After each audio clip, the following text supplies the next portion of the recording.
हे देवी, माघ महात्म्य के द्वितीय अध्याय का पठन मैं शुरू कर रहा हूँ।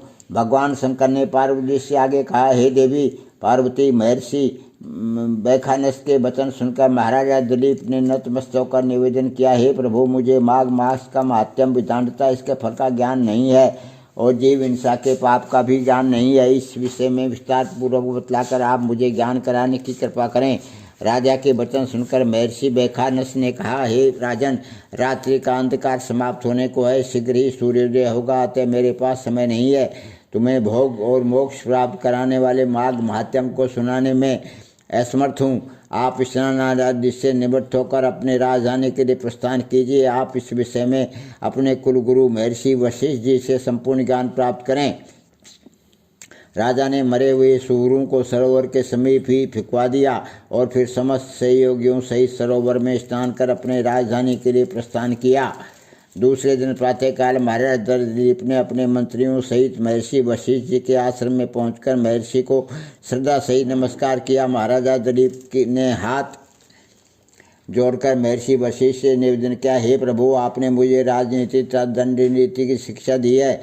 भगवान विष्णु की भक्ति के संबंध में भी आपसे ज्ञान प्राप्त कर चुका हूँ। मेरा आपसे निवेदन है कि आप आज मुझे माघ मास के माध्यम तथा इस व्रत के संपूर्ण वृत्तांत को समझाएं। राजा के प्रश्न को सुनकर महर्षि वशिष्ठ ने कहा, हे राजन, आपने बड़ा ही उत्तम तथा उपयोगी प्रश्न किया है। भगवान विष्णु में आपकी अटल श्रद्धा और भक्ति देखकर आपको माघ मास के महात्म्य की कथा सुनाता हूँ। इस महान पुण्य कथा के श्रवण मात्र से ही मनुष्य के संपूर्ण पाप नष्ट हो जाते हैं। साथ ही इससे मनुष्य को वैकुंठ लोक अर्थात विष्णु लोक की प्राप्ति होती है। आप सावधान होकर इस माघ मास के माध्यम का भक्ति भाव सहित श्रवण कीजिए। जो मनुष्य बिना अधिक काया कष्ट और दान पुण्य के मोक्ष प्राप्त करना चाहता है, उसे माघ स्नान कर माघ महात्म्य अवश्य सुनना चाहिए। ऐसा करने वाला इस लोक में संपूर्ण सुखों को प्राप्त करता है तथा मृत्यु के पश्चात जन्म मृत्यु के चक्र से मुक्त होकर मोक्ष को प्राप्त होगा। हे राजन, दिव्य दृष्टिधारी महात्माओं का कथन है कि वैशाख मास में होम और दान और कार्तिक मास में तप और पूजा का महत्व है, परंतु माघ मास में तप, होम तथा दान तीनों का महत्व विशेष रूप से है। तप, होम तथा दान तीनों का महत्व विशेष रूप से है। यही कारण है कि परम कल्याणकारी है ये माघ मास।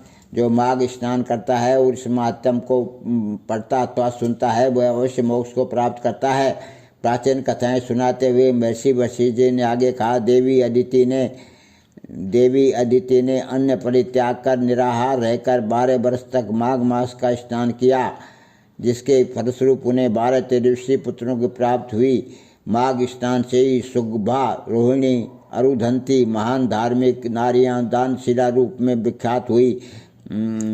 माघ मास स्नान के द्वारा ही देवी इंद्राणी को इंद्र की अर्धांगिनी का पद प्राप्त हुआ, जिसके फलस्वरूप वे नाना प्रकार के दिव्य सुखों का उपभोग करती हुई स्वर्ग में निवास कर रही है। ऐसे अनेकों पुण्यात्माओं हैं जिन्होंने माघ में स्नान करके अपना जीवन सफल बनाया है।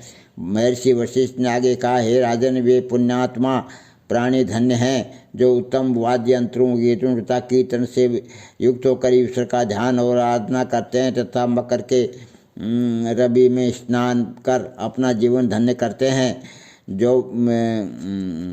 जो पुण्यात्मा जन माघ में विधि विधान सहित भगवान विष्णु का पूजन करते हैं, उनकी सभी मनोकामनाएं पूर्ण होती हैं।